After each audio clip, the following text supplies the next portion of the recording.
Magluluto po tayo ngayon ng pininyahang manok.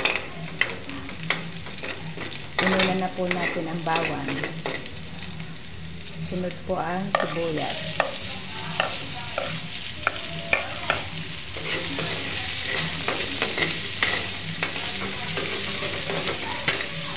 Sa mantika na lang pong pinagprituhan ng carrots at saka patatas natin ginisa ang bawang, sibuyas.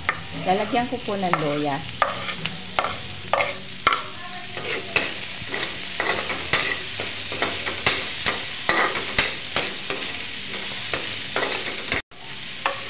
At ilagay na po natin ang siling pula.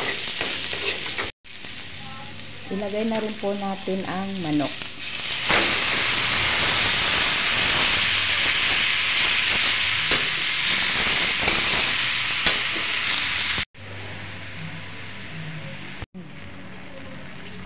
Lagyan po natin ng pineapple chunks.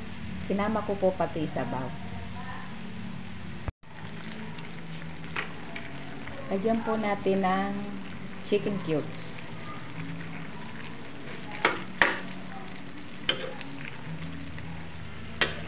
Ayaw ko po kasi ng may magic, may aji.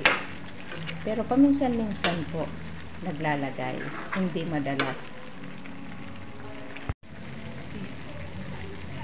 Lagyan po natin ng kaunting paminta.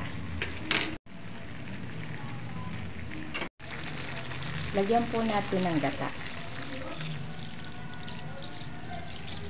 Gata po ang linagay ko sa halip na ibap. Lagyan po natin ng suka. Nabago po yung lagayan natin. Hindi mahalo sa kawali. Hintayin po natin na maluto yung suka. Ilagay na po natin yung patatas at carrots. Naprito ko na po yan.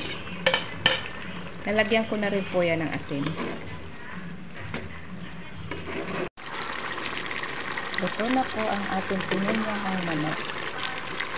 Kaunti lang ang pinya niyan. Pero pininyahan pa din. Ayan. Kain po tayo. Salamat po sa mga subscriber ko at sa mga viewers. Merry Christmas po sa inyong lahat. Thank you for watching. Please like and subscribe.